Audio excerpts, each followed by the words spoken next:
The MacPro Help Desk team welcomes your suggestions for our training and reference materials.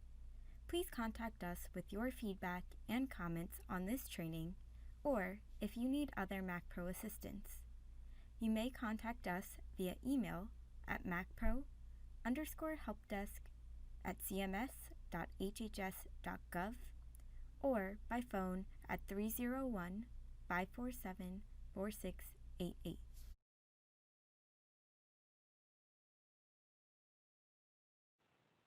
Hi, everybody. I'm Caroline Margiotta from Mathematica.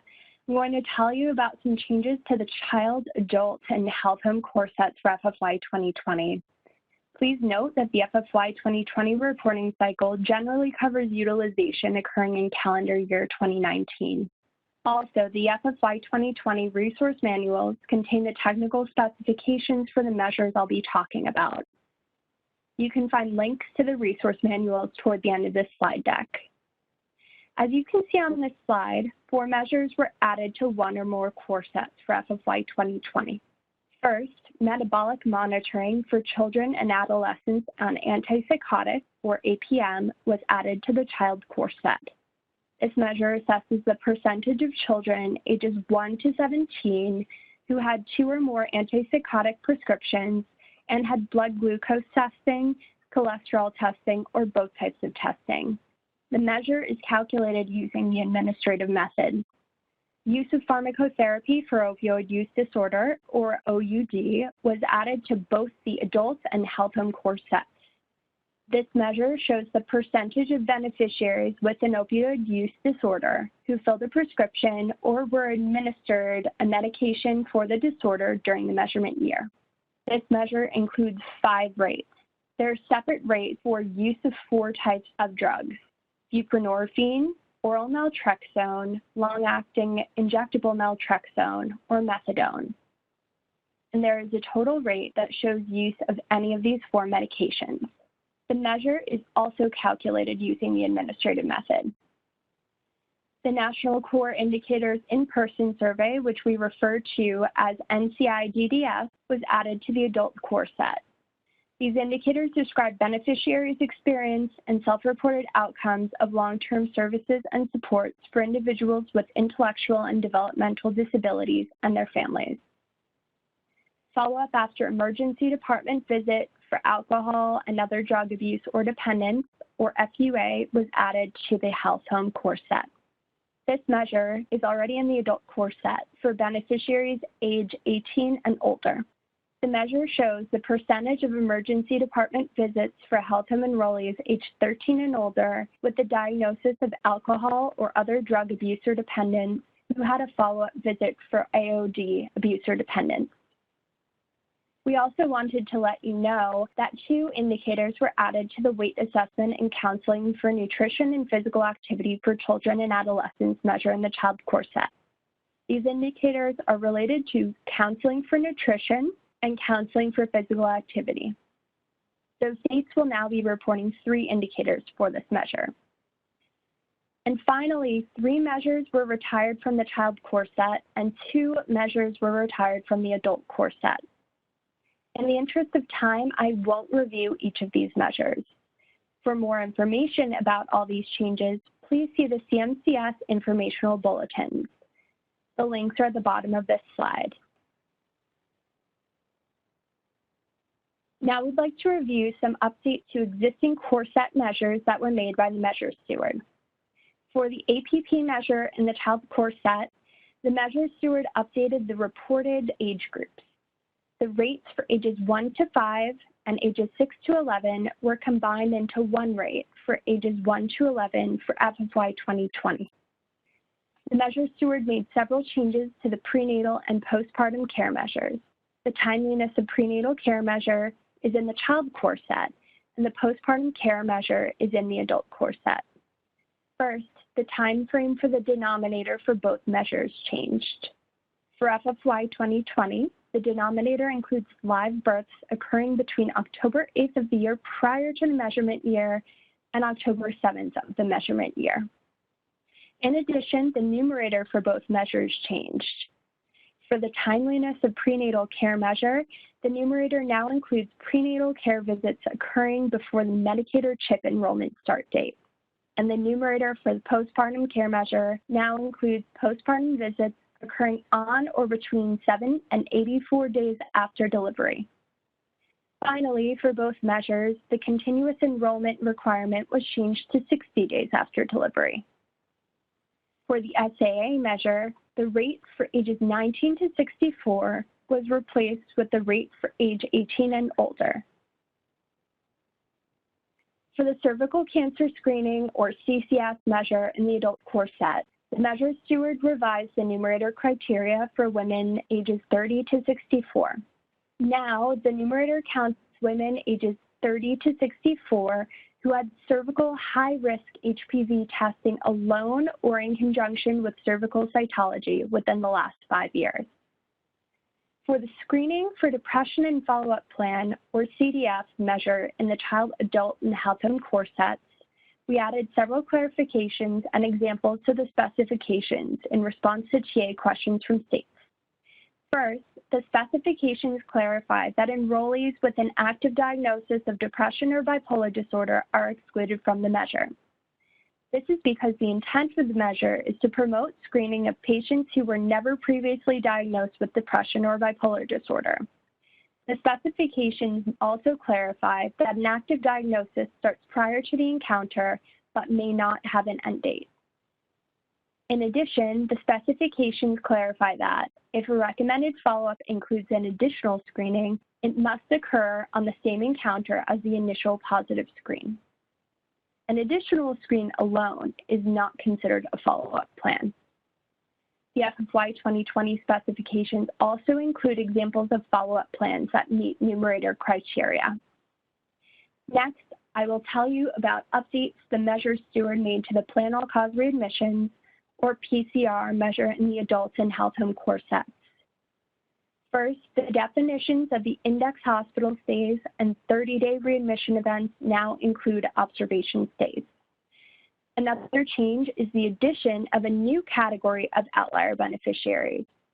Outlier beneficiaries are defined as those with 4 or more index hospital stays during the measurement year, from January 1st to December 1st. Outlier beneficiaries should be excluded from the existing risk-adjusted readmission rates, which are defined in the specifications. 3 new data fields were added to the measure to capture the outlier beneficiaries. These are the count of beneficiaries in the Medicaid population, the count of outlier beneficiaries, and the outlier rate. Finally, for several measures, the measure steward added exclusions for beneficiaries with advanced illness and modified the value sets. This applies to breast cancer screening, controlling high blood pressure, comprehensive diabetes care, hemoglobin A1C poor control, diabetes care for people with serious mental illness, hemoglobin A1C poor control, and adherence to antipsychotic medications for individuals with schizophrenia. On this slide, we summarize changes to reporting of the live births weighing less than 2,500 grams, or LBW, measure in the child core set for FFY 2020. This past spring, CMS piloted calculating the LBW measure using vital records data submitted by states and compiled by the National Center for Health Statistics in CDC Wonder. For FY 2020 reporting, states can choose to calculate and report the measure using core set specifications in MACPRO, or request that CMS use the rate calculated from CDC Wonder data. States that choose to have CMS calculate the rate using CDC Wonder data will have an opportunity to preview the rate in the spring. The flowchart on this slide illustrates how to report the LBW measure in MACPRO. If your state did not calculate the measure or did not use core set specifications, please select No for Are You Reporting on this measure, and then select State Requests that CMS calculate and report this measure using CDC Wonder for FFY 2020 reporting. If your state calculated the measure using core set specifications, the state can either choose to report the state calculated rate in MACPRO or use the CMS calculated rate. If the state wishes to report the state calculated rate, the state should select yes for are you reporting on this measure and then proceed with reporting. Otherwise, if the state wishes to use the CMS calculated rate, the state should select no for are you reporting on this measure and then select state requests that CMS calculate and report this measure using CDC Wonder for FFY 2020 reporting. As we noted earlier, the National Core Indicators, or NCI measure, is new to the adult core set. The NCI provides information on beneficiaries' experience and self-reported outcomes of long-term services and supports for individuals with intellectual and developmental disabilities and their families. We'd like to emphasize that many states already conduct the NCI survey through their developmental disabilities agencies, and they submit data to the NCI national team. For FFY 2020, CMS will report state-level results using data collected earlier this year and submitted to the NCI national team. States do not need to report rates for this measure in MACPRO, but will be asked to respond to a few questions, including whether the state collected this measure and whether data were submitted to the NCI national team using the online data entry system, ODESA. States wishing to provide additional notes or comments on the measure may also do so in the MACPRO system. For more information about the NCI survey, as well as a list of participating states, please click on the link for the NCI website. In the near future, we will be providing more information about CMS's plans for reporting the NCI measure for FFY 2020. CMS acknowledges the challenges the COVID-19 pandemic may pose for FFY 2020 core set reporting. For FFY 2020, states may document COVID-related impacts on core set reporting through a new reason for not reporting category. Limitations with data collection, reporting, or accuracy due to the COVID-19 pandemic. States selecting this category should use the associated text box in MACPRO to describe the reasons for not being able to report the measure. CMS recognizes that social distancing makes it inadvisable to do on-site medical chart reviews required for the hybrid method. While reporting of the core sets is voluntary, CMS encourages states to continue reporting the measures that they have reported in the past if they are able to do so. This slide provides guidance on reporting measures that include the hybrid method as an option. CMS encourages states to review the quality and completeness of data collected using the hybrid method.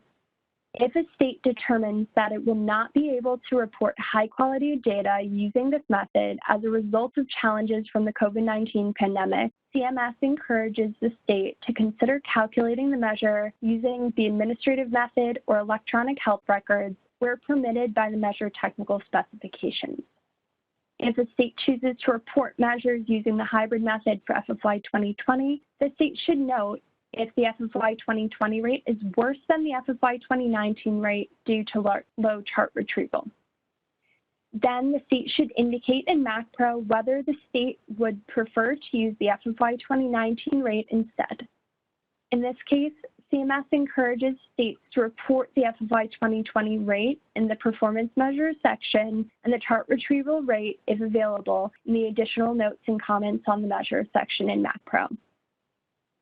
If an alternate method is not feasible and prior year data are not available, states should report to CMS that they were unable to report the measure due to challenges with data collection as a result of the COVID-19 pandemic. The flowchart on this slide illustrates how to report measures with a hybrid option in MACPRO. In summary, for measures collected using the hybrid method, states can indicate in MACPRO if they prefer to use FFY 2019 data because the pandemic affected their ability to conduct chart retrieval. States are still asked to report their FFY 2020 rates in MACPRO, even if choosing to use FFY 2019 data for public reporting. Now I would like to pass it over to Mira, who will walk us through CMS's data quality priorities for FFY 2020. The MacPro Help Desk team welcomes your suggestions for our training and reference materials. Please contact us with your feedback and comments on this training, or if you need other MacPro assistance. You may contact us via email at macpro_helpdesk@cms.hhs.gov or by phone at 301-547-4688.